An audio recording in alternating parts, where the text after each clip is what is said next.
Inicio a esta conferencia magistral y me permito presentar a la doctora, a la maestra Dolores Barrientos, y voy a dar una semblanza de todas las acciones y un currículum impresionante que tiene. Representante para México del Programa de las Naciones Unidas para el Medio Ambiente, apoya a la Agencia del Medio Ambiente de México, impulsora de la iniciativa de Economía Verde, coordina la realización de estudios de economía verde para México, que será lanzado este 2015. Diseñó y desarrolló la plataforma mexicana de carbono en conjunto con la Bolsa Mexicana de Valores. Impulsora de la creación de un mercado de carbono nacional y promotora de la responsabilidad social y ambiental en la sociedad mexicana. Coordina estudios de la situación del ambiente y cambio climático en varias ciudades del país. Se desempeñó como especialista regional en cambio climático y energía sustentable para el Banco Interamericano de Desarrollo. Ha otorgado asesorías a empresas de México, Estados Unidos y Europa en temas de finanzas, deuda estructurada y financiamientos de proyectos. Laboró durante 18 años en el Banco Nacional de Comercio Exterior como encargada de finanzas internacionales. Diseñó y lideró el Fondo Mexicano de Carbono, licenciada en Economía por el Tecnológico de Monterrey, donde obtuvo mención honorífica. Maestra en Administración Pública por la Universidad de Harvard. Su institución actual es el PENUMA. Y nos dará la conferencia sobre el tema Economía Verde. Le brindamos un fuerte aplauso y bienvenida.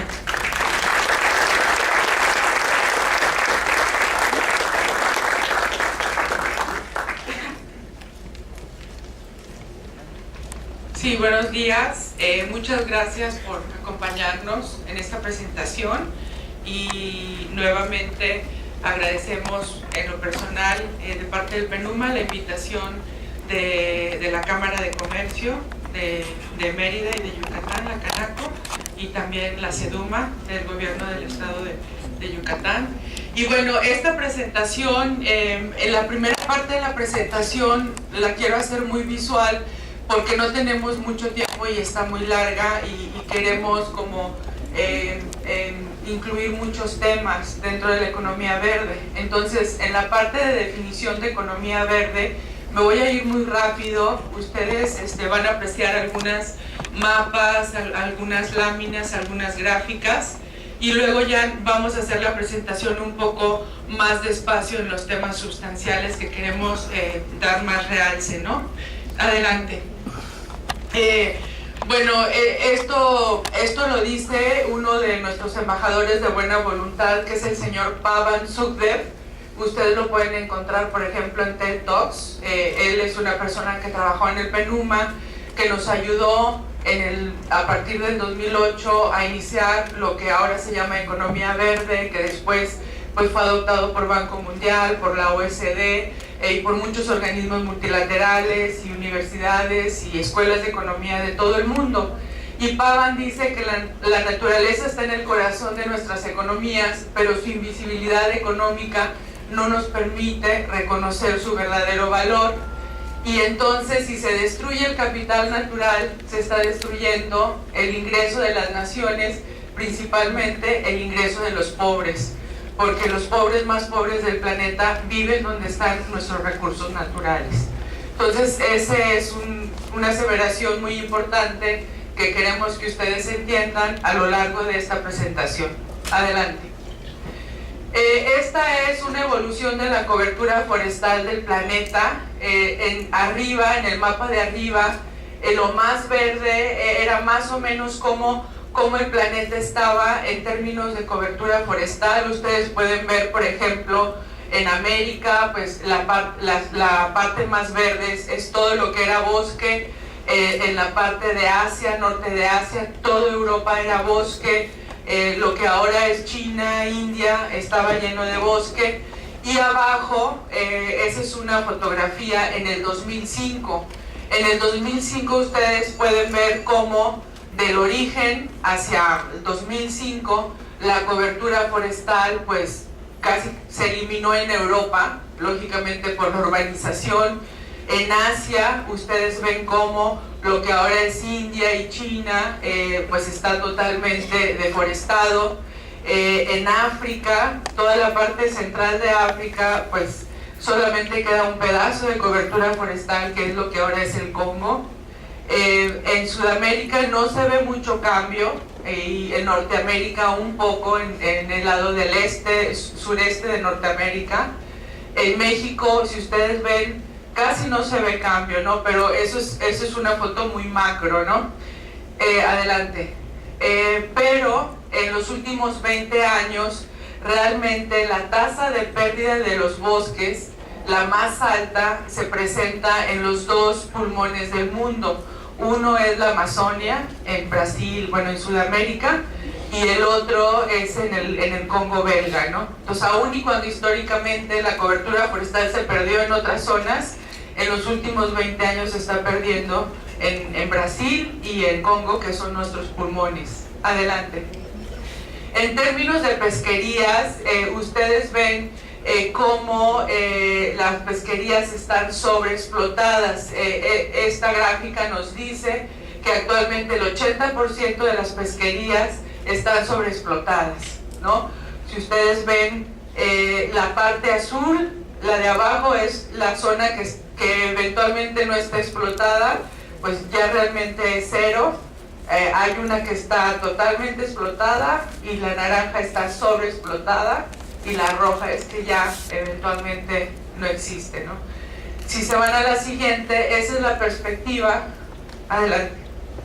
Es para adelante. Ajá. La perspectiva es que si se sigue sobreexplotando la pesca, por ejemplo, FAO, en la gráfica de la derecha, pronostica que para el 2050 ya va a ser, la pérdida global esperada de especies va a ser total. O sea, tal vez ya sus nietos no conozcan la proteína de los peces, porque ya no va a haber, ¿no? Entonces, esa es una proyección que hacen algunos economistas ambientales, no solamente de FAO, también de Millennium Ecosystem, que son economistas ambientales muy reconocidos, y esa es la proyección también de las pesquerías. Adelante.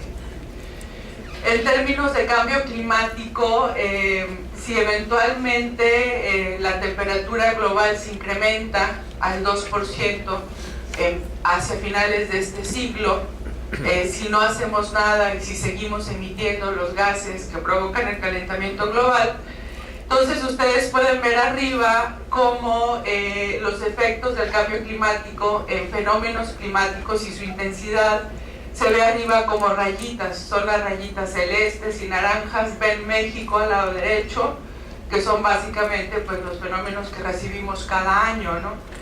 Pero si no se hace nada y si llegamos a una temperatura de incremento de 2%, esos fenómenos climáticos se van a multiplicar en número y se van a intensificar en el grado de potencia que pueden llegar, ¿no? Entonces ustedes vean cómo sería el escenario, pues prácticamente estaríamos permanentemente viviendo con ciclones, con huracanes, con tornados. Entonces eso ya es un escenario de vida totalmente diferente a lo que conocemos ahora, ¿no? Eso es en el tema de cambio climático y su impacto en efectos climatológicos. Adelante. En términos también de cambio climático, el efecto neto que muchos científicos ya tienen evidencia es que el efecto neto es una escasez de agua. Entonces ustedes pueden ver, el color azul significa que no va a haber prácticamente estrés hídrico, pero los colores marrón, los colores café, el café oscuro, significa que va a haber una escasez fuerte de agua. Y si ustedes ven en la perspectiva, nos dicen que en 2030 prácticamente pues la población mundial vivirá bajo condiciones de estrés severo hídrico. Si ven México, de la mitad de México hacia el norte, se espera y se pronostica que tengamos un estrés hídrico muy fuerte. Afortunadamente la península y el sureste de Yucatán no, pero eventualmente eso nos va a dar muchos problemas, tal vez problemas o efectos migratorios incluso dentro del país, porque no va a haber el recurso hídrico para las actividades humanas que normalmente necesitamos hacer con agua, ¿no? Adelante. Esto es a quién impacta más, quiénes son más vulnerables en el cambio climático, y lógicamente son los países más pobres. Por ejemplo, con los efectos que pueda tener un desastre natural en un país pobre podría representar hasta el 13 o 14% de su Producto Interno Bruto, mientras que en los países ricos todavía ese porcentaje está alrededor de un 4, de un 5%. Entonces también los efectos del cambio climático tienen un efecto pues de desigualdad social, ¿no? Porque los pobres son los más vulnerables. Adelante. Y bueno, toda esta historia, la perspectiva del capital natural, de los efectos del cambio climático, se traducen o se pueden resumir en el hecho de que aun y cuando la economía global ha crecido en los últimos años más de 4 veces, o sea, en los últimos 25 años, todo esto ha sido a costa de la degradación del capital natural, ¿no? Si los países están obteniendo beneficios y bienestar con sus procesos y sus estilos de vida, es porque el 60% de los ecosistemas están siendo degradados.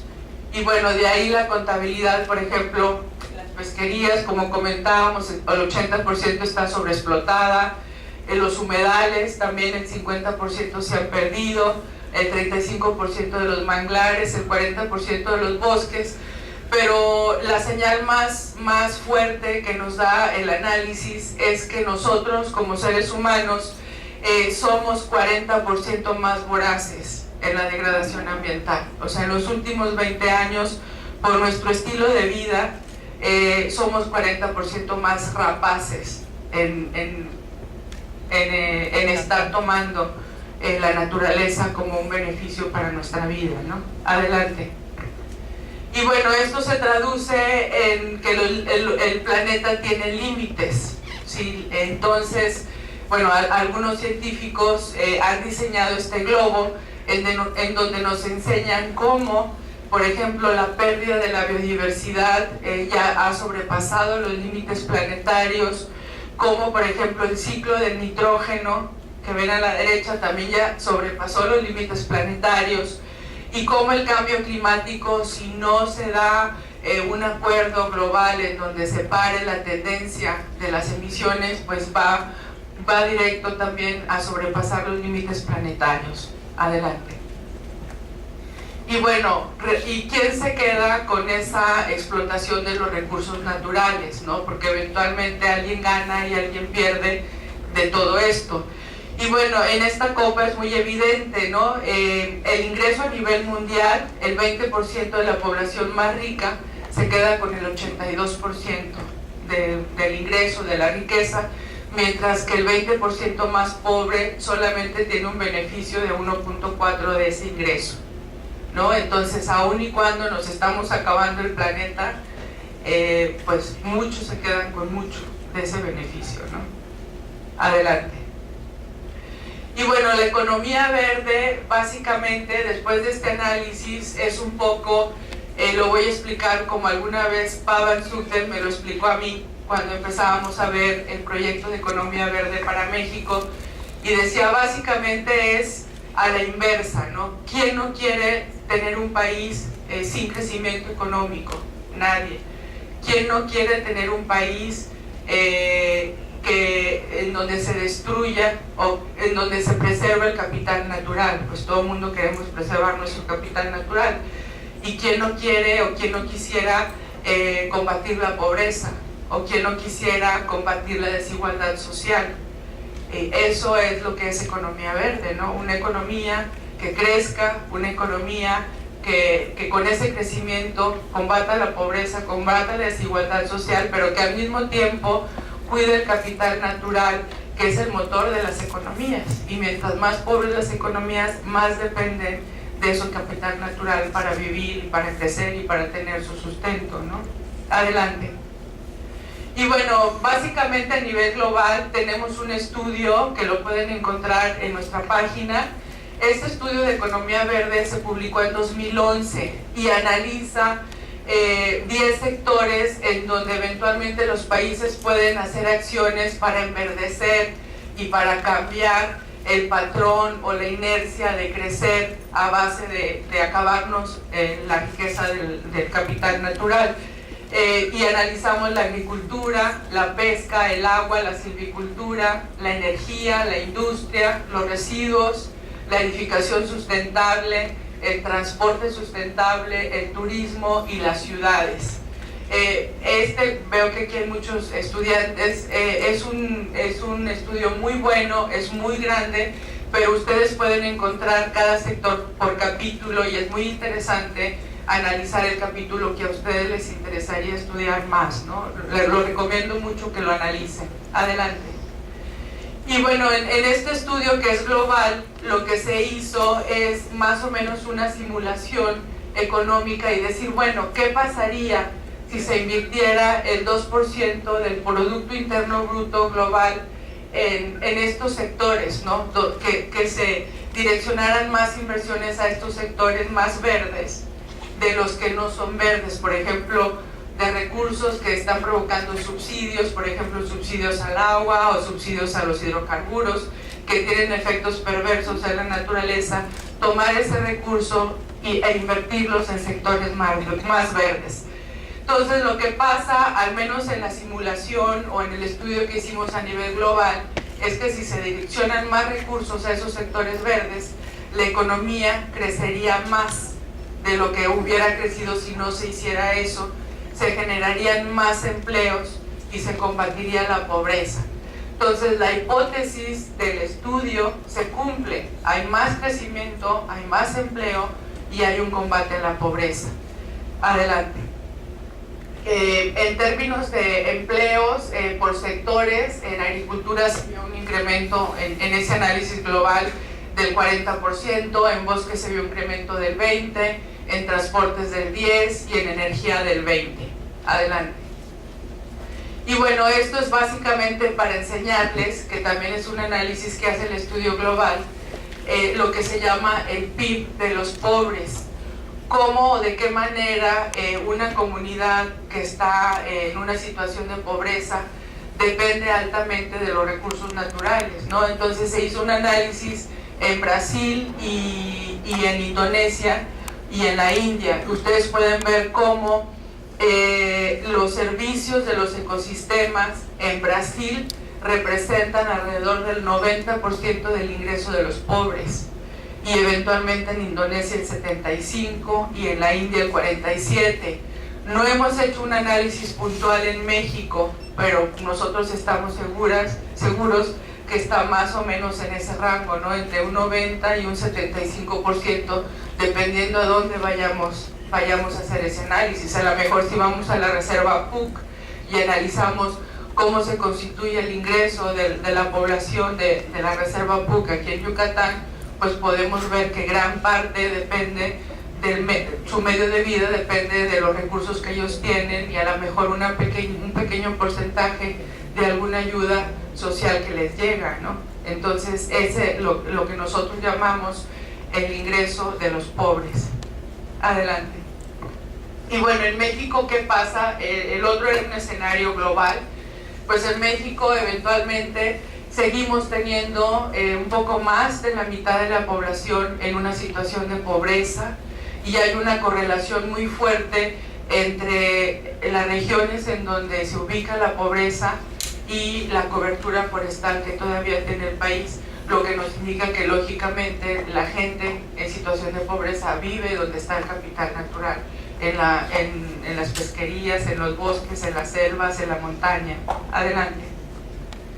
En este mapa se demuestra las zonas más oscuras son los municipios que tienen una situación de pobreza.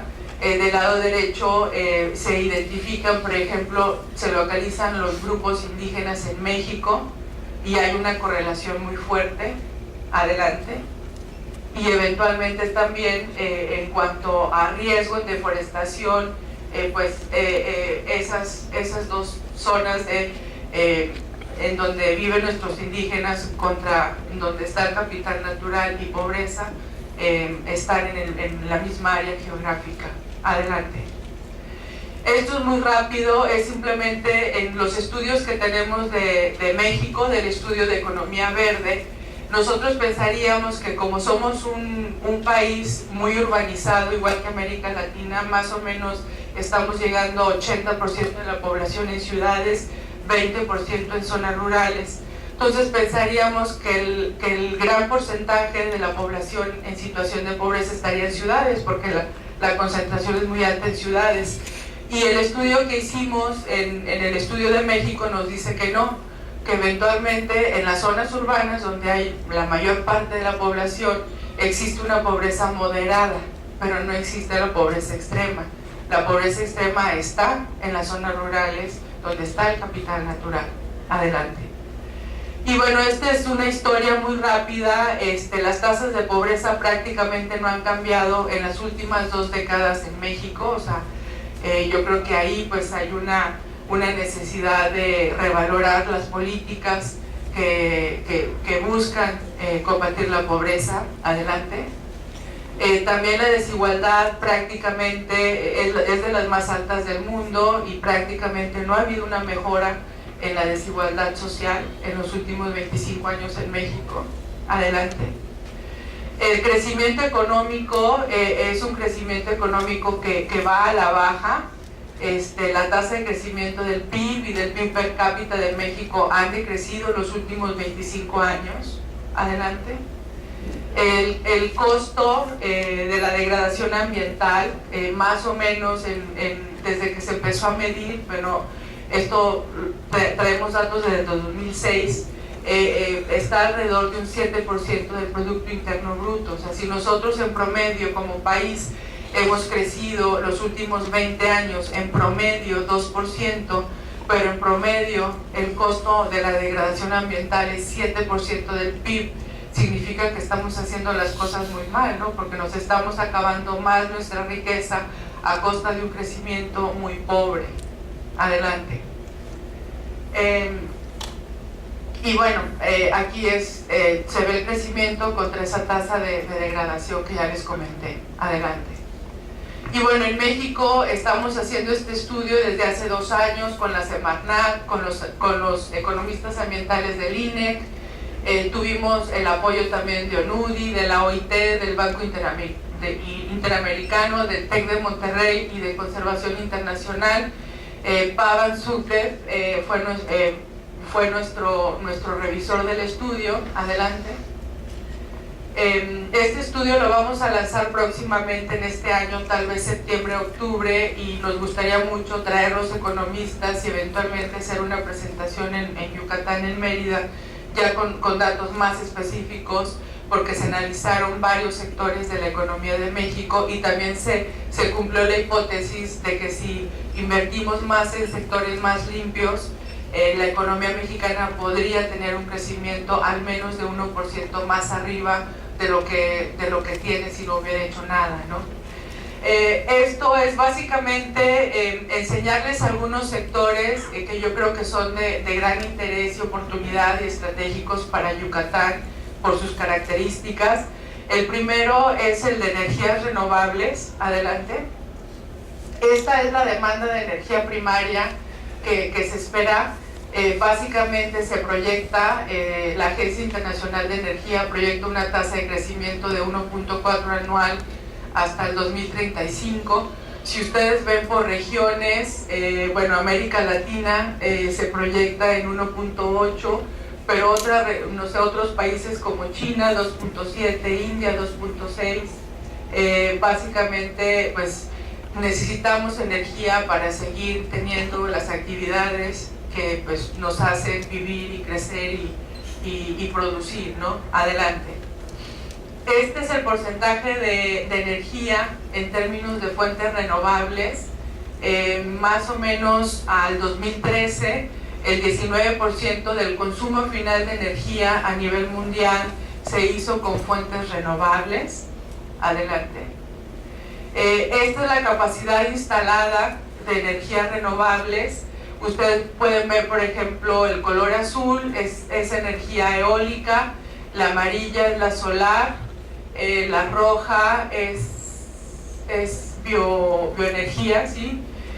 Pero si ustedes ven, por ejemplo, cómo China en los últimos años ha desarrollado de una manera exponencial las inversiones en eólico, China, Estados Unidos y Alemania, como Alemania en el tema solar ha invertido muchísimo en tecnología y en su capacidad instalada. Básicamente son 6 países los que lideran el mercado de las economías renovables, pero los 3 más fuertes serían China, Estados Unidos y Alemania. Adelante. Y bueno, las energías renovables, como nos dice la OIT a nivel global, están generando alrededor de 5 millones de empleos. Entonces también es una oportunidad de generar empleos para las nuevas generaciones y lógicamente mayor conocimiento. Adelante. En México más o menos ¿cómo estamos? Adelante. En México estamos pues empezando, se han hecho esfuerzos interesantes, por ejemplo, ahorita lo que hay de energía renovable como la conocemos pura solamente es el 4%, porque el 18% es energía de grandes hidroeléctricas. Para las contabilidades, por ejemplo, de la Agencia Internacional de Energía, las grandes hidroeléctricas no son contadas en los porcentajes de lo que se llama energía renovable, solamente las mini hidros y las otras fuentes de energía como solar, eólica, biomasa, geotermia, ¿no?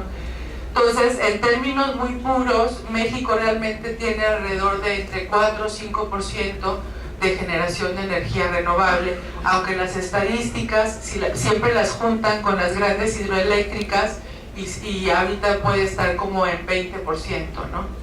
Pero realmente es 5% lo que tenemos. Adelante. Esta es la capacidad o el potencial que tenemos en México por energía renovable, y esta fuente es la misma Secretaría de Energía. Entonces vean, por ejemplo, en eólica tendríamos un potencial de 40 gigawatts, ¿no? Y realmente, bueno, ahorita en ese gráfico está 1.4, pero es un poco más, es alrededor de 2 o casi 3.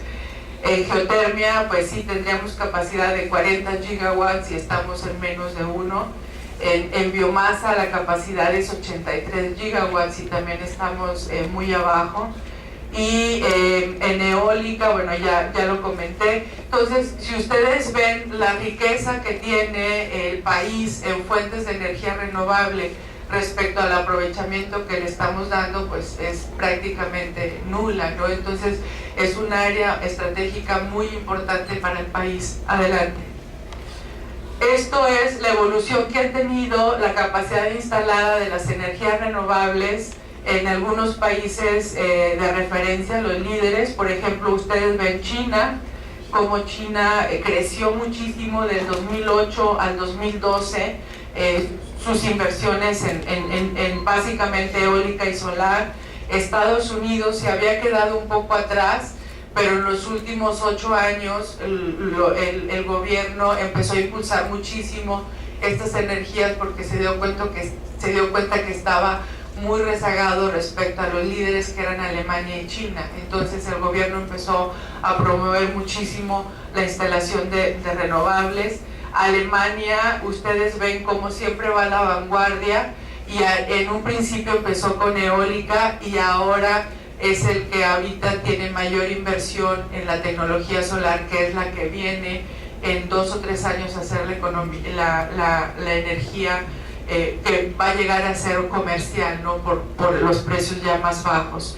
Y vean cómo nos vamos a México de 2008 a 2012 y casi tenemos datos muy pequeños, ¿no? Adelante. En un trabajo que hicimos con Secretaría de Energía en este año, de enero a abril, entrevistamos a 53 ejecutivos de fondos de inversión y de bancos y de desarrolladores de energía, principalmente energía renovable. Y dado que pues el país está transformando su sector energético y que eventualmente se está abriendo el mercado eléctrico que antes era solo del Estado a través de la Comisión Federal de Electricidad, la reforma energética dice que ya las inversiones privadas pueden llegar a generar también electricidad en un marco que eventualmente se está terminando de definir. Entonces nos hicimos a la tarea de entrevistar a los principales fondos de inversión de energía renovable que estaban llegando a México o que estaban en Europa o en Estados Unidos a la espera de la definición del mercado eléctrico. Hicimos 53 encuestas a estos ejecutivos. Adelante. Y bueno, fue una encuesta mucho más detallada, pero les quiero enseñar esto. En las preguntas, esta pregunta es súper importante porque le preguntamos de su presupuesto como fondo o como banco o como desarrollador, qué porcentaje estaría destinándolo a inversión de proyectos de energía renovable en México en los próximos 3 años. Y eventualmente el 45% nos dijo sí, lo voy a aumentar en un 10%, y el otro 45% nos dijo sí, lo voy a aumentar entre un 5 y un 10%. Entonces el 90% de los entrevistados esperan realizar inversiones en energía renovable en México, porque saben que el potencial eventualmente de solar y de eólico es muy alto y son proyectos que eventualmente tienen muy buena perspectiva de rentabilidad. Adelante. Cuando les preguntamos, porque muchos de los desarrolladores y de esos fondos están en México o conocen cuál es la situación y el potencial de México, les preguntamos y les dijimos en qué estados, en proyectos de energía eólica, en qué estados usted piensa o está invirtiendo o pensaría invertir. En eólica, lógicamente, ustedes saben que Oaxaca es el estado que tiene mayor potencial eólico y donde las inversiones que hay están allá. Tamaulipas y Baja California Norte son los segundos potenciales fuertes que tenemos en eólico. De hecho, en Tamaulipas ya hay 17 proyectos eólicos en construcción. A pesar de la situación de inseguridad que tiene el estado, se están construyendo esos 17 proyectos eólicos. Y contestaron todos Yucatán. Ustedes pueden ver cómo la perspectiva de inversión que tienen estos inversionistas incluye Yucatán, al igual que Oaxaca, Tamaulipas, Baja California y el norte de México, donde se presenta pues un potencial eólico muy rico, ¿no? Adelante. Y en el tema de la pregunta en el caso de solar fotovoltaico, ¿en qué estados usted está pensando invertir? La respuesta fue norte de México, noroeste de México, porque sabemos que el potencial en irradiación solar es el más alto que existe y se equipara al desierto de Sahara en algunos puntos del norte de Sonora y Baja California, pero también hay un potencial ya identificado muy fuerte en el estado de Yucatán, ¿no? Entonces, si ustedes ven esas perspectivas de inversión que ya traen fondos de inversión y desarrolladores de energía, pues pueden ver cómo Yucatán es un estado estratégico para sus planes de inversión en el mediano plazo. Adelante. Eso es en cuanto a energía. Y bueno, se los enseño porque sale Yucatán y porque pues todos sabemos que Yucatán tiene ese potencial tanto de eólico como de solar, y que eventualmente pues con el sector privado, el gobierno, los académicos, se podría dar una oportunidad de desarrollo de tecnología y de generación de empleos si existe una estrategia bien definida en cuanto al desarrollo de renovables en el estado, ¿no? Adelante. En el tema de turismo sostenible, esto lo quise poner más porque del lado derecho, nosotros en PENUMA somos parte de una alianza mundial para el turismo sustentable. Acá están las agencias o las entidades que participan, pero del lado derecho son los temas que se maneja a nivel global en cuanto a turismo sustentable, y ustedes pueden ver cómo se maneja, por ejemplo, temas de cambio climático, temas de pobreza, temas también de ecosistemas, no alcanzo a ver, inclusión social en el turismo. Entonces realmente ya lo que nosotros conocemos como turismo de sol y playa ya es un turismo que no es actual, que ya es un sistema o un esquema que está totalmente gastado y que se ha comprobado que impacta profundamente al medio ambiente y que no tiene beneficios a las comunidades locales, o sea, que no hay una derrama económica para las comunidades locales, que no hay una inclusión social en ese esquema de turismo de sol y playa.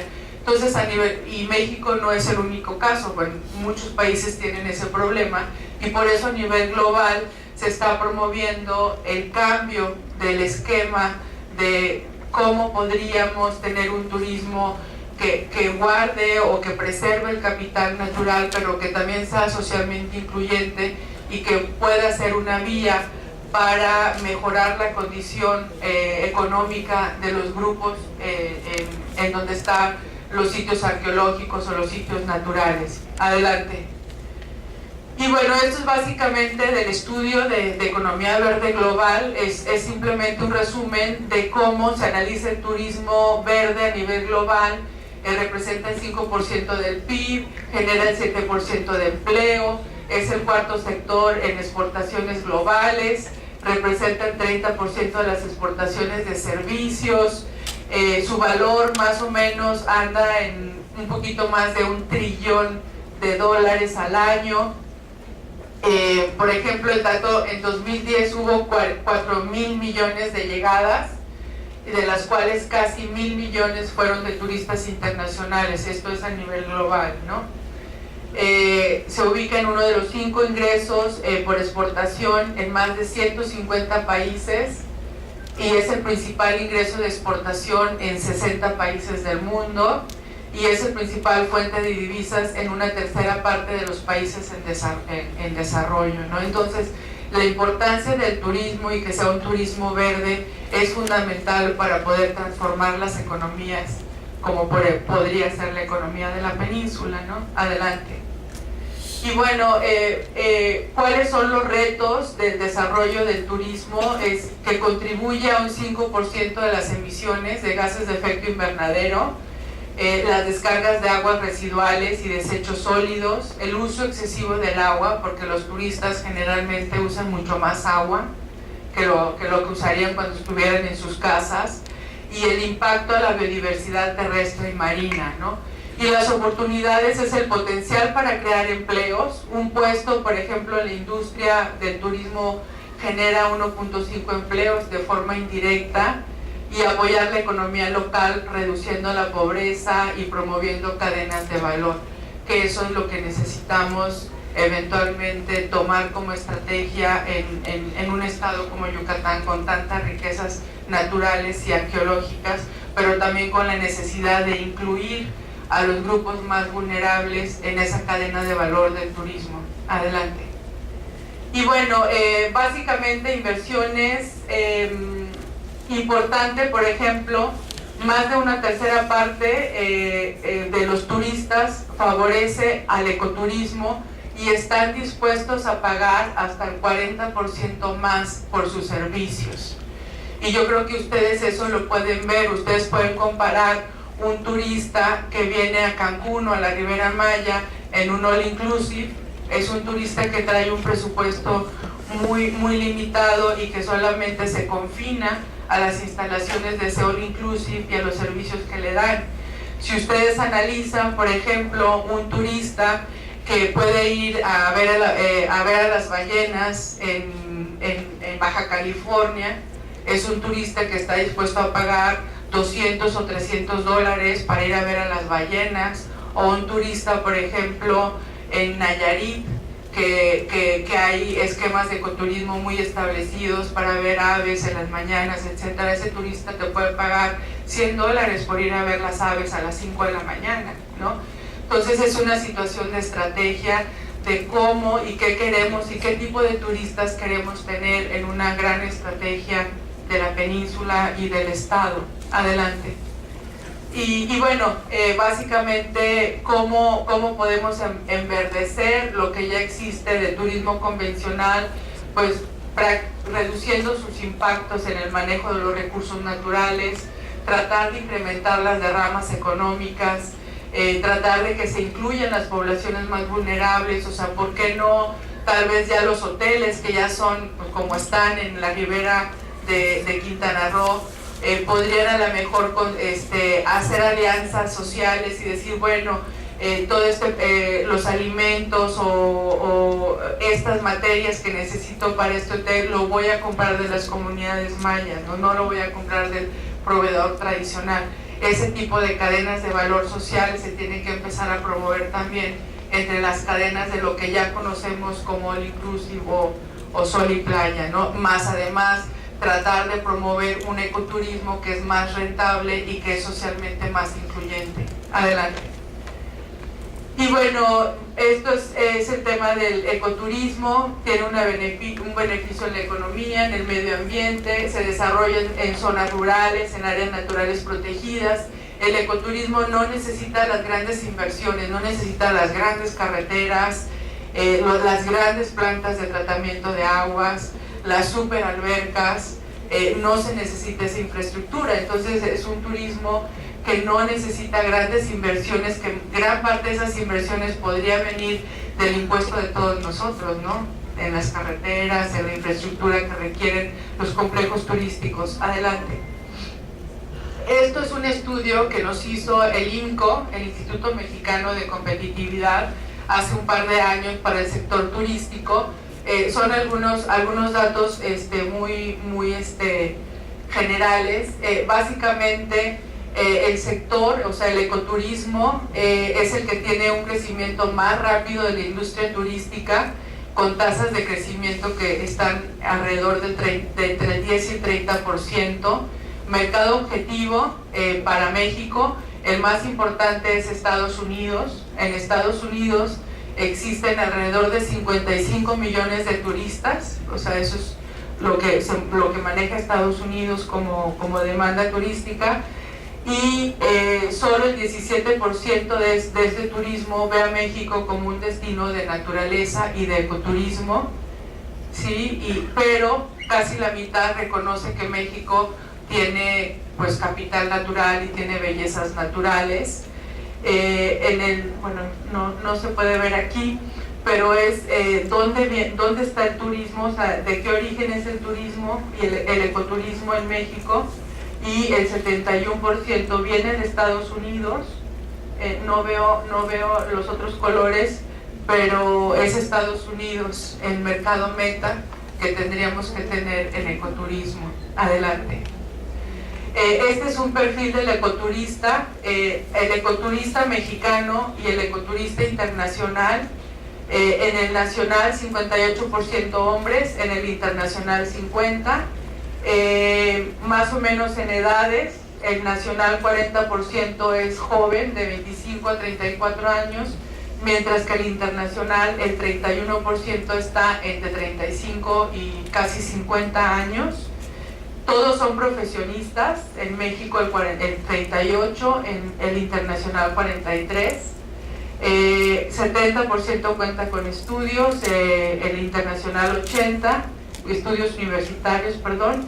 El ingreso anual del nacional está alrededor de $45,000, del ecoturista nacional, y del internacional el promedio está en $80,000, lo cual significa que es gente pues con gran poder adquisitivo, y el 71% del ecoturista internacional que llega a México es de Estados Unidos, ¿no? Entonces, si ustedes quisieran hacer una gran estrategia de ecoturismo, turismo sustentable acá, yo creo que los grandes operadores turísticos a los que tendrían que estar haciendo estrategia sería en Estados Unidos. Lógicamente Europa es importante, tal vez Alemania y Francia, pero Estados Unidos es el que eventualmente es nuestro mercado más rentable. Adelante. Y bueno, aun y cuando el ecoturista es de Estados Unidos, en términos de oportunidad, el turismo nacional es mucho más grande. Entonces también habría que hacer esa estrategia hacia las ciudades o los estados en donde sepamos que hay pues una alta conciencia ambiental, donde el estilo de vida de profesionistas jóvenes incluyan hacer ecoturismo, etcétera. Entonces es muy importante esa estrategia. Adelante. Y bueno, ya nada más el resumen, este es el resumen de un estudio que hizo la Organización Internacional del Trabajo en apoyo a nuestro estudio de economía verde. Lo hizo en 2013 y este es el resumen. Los empleos verdes, adelante.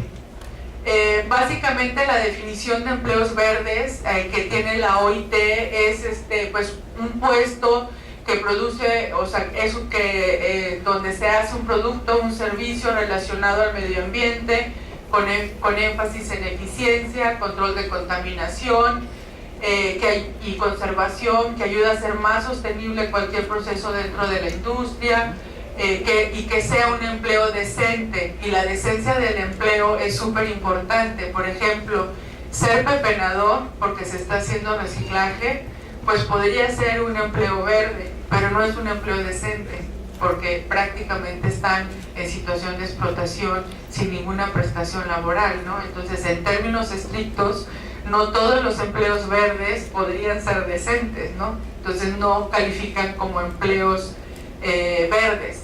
Y bueno, también se podría considerar empleo verde lo que se crea, el empleo que se crea para combatir el cambio climático, la protección de recursos naturales, etcétera, ¿no? Y bueno, ya para finalizar, el cuadro que sigue es un cuadro en donde la OIT en su análisis que hizo en 2013 calculó empleos directos en algunos sectores de la economía de México. Por ejemplo, en construcción sostenible identificó 216,000 empleos directos a nivel nacional, en reciclaje 198, en energías renovables 162,000, en forestal 144,000, en industria 126,000. Y bueno, yo creo que esa es la oportunidad de transformar las economías hacia sectores que cuiden y preserven el medio ambiente, pero que también sean socialmente incluyentes y que nos ayuden a combatir la pobreza y a mejorar la equidad social. Adelante.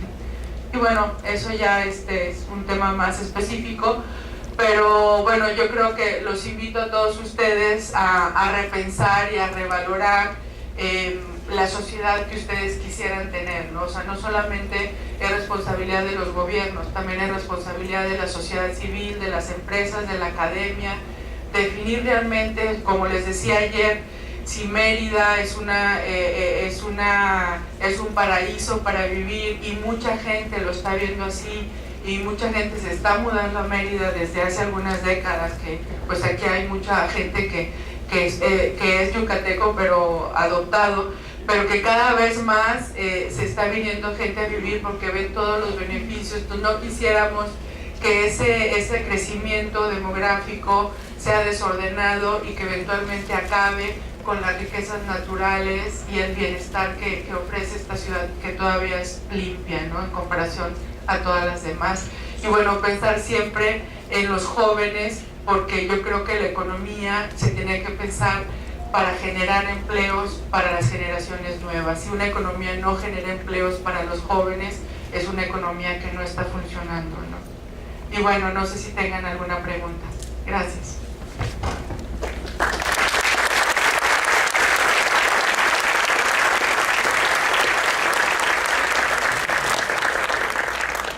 Hola, buenos días. María de los Ángeles, acá. María de los Ángeles Alamilla, asesora ambiental independiente. Escuchando tu plática muy interesante, me invita a la reflexión de que el reto de la economía verde, independientemente de la economía verde, el turismo sustentable y demás, el gran reto, por lo menos para México y el sureste del país, radica en que esa población que vive en extrema pobreza, donde están los recursos naturales, pues habría que subsanar primero esas carencias sociales que tienen: acceso a agua, a vivienda digna, a saneamiento. Por otra parte, que la provisión de los programas de gobierno asistencialistas para que produzcan los productos sean verdaderamente transversales, porque de nada sirve que se hagan continuas campañas si todos los proyectos no consideran la sustentabilidad. Y por último, yo creo que estos pueblos tienen un gran sentido de pertenencia, históricamente y culturalmente. Ellos son conscientes del cuidado del medio ambiente y de sus recursos. Creo que habría que rescatar, ¿no?, ese sentido de pertenencia para que ellos sepan la importancia de conservar los recursos para proveer servicios ambientales a las ciudades y demás, pero también la importancia de quien recibe esos servicios ambientales pague por ellos, ¿no? Sí, bueno, esa es muy buena observación y de hecho tocas un punto muy importante que era lo que decía Pavan en un principio, ¿no? Mientras no tengamos el valor económico de los recursos naturales como son y que alguien los pague, va a seguir la degradación muy fuerte. Y en cuanto a las poblaciones en extrema pobreza y su correlación con el capital natural, cada vez más a nivel mundial, y México no es la excepción, como somos ya comunidades muy urbanas, no sé, estamos llegando al 80-20, entonces imagínate en un proceso electoral, si tú fueras un candidato, ¿en dónde te concentras? ¿Dónde hay más votos? Y en donde es mucho más fácil impactar, porque en las conglomeraciones urbanas están todos el 80% de los votos, están en un área específica, te concentras ahí y los votos en las zonas rurales están tan dispersos y hay veces que están poco organizados que no importa, ¿no? Y a lo mejor los compromisos son más fuertes en las zonas urbanas y menos fuertes acá. Acá a lo mejor les das algunas, no sé cómo, no soy política y no sé cómo se maneje, ¿no? Pero bueno, me imagino que hay algunas soluciones, ¿no? Pero entonces, ¿qué pasa? Yo soy economista y soy banquera y atrás de todo está el dinero, ¿no? Entonces, ¿hacia dónde se va el dinero? En el presupuesto federal, hacia las zonas urbanas. Entonces, cada vez más el gasto público se concentra más a las necesidades de las conglomeraciones urbanas y menos a las necesidades de las poblaciones rurales, ¿no? Entonces, la desigualdad no solamente está en la condición de las familias o de las personas en cuanto a sus necesidades, está en la condición del ejercicio del gasto público, ¿no? Entonces yo creo que es una situación que se tiene que repensar muy fuerte, porque no se vale que las soluciones que se le está dando al campo y a los bosques y a las selvas y a los pescadores sean soluciones de subsistencia, ¿no? Tienen que ser soluciones más decentes, ¿no? Y yo creo que eso es un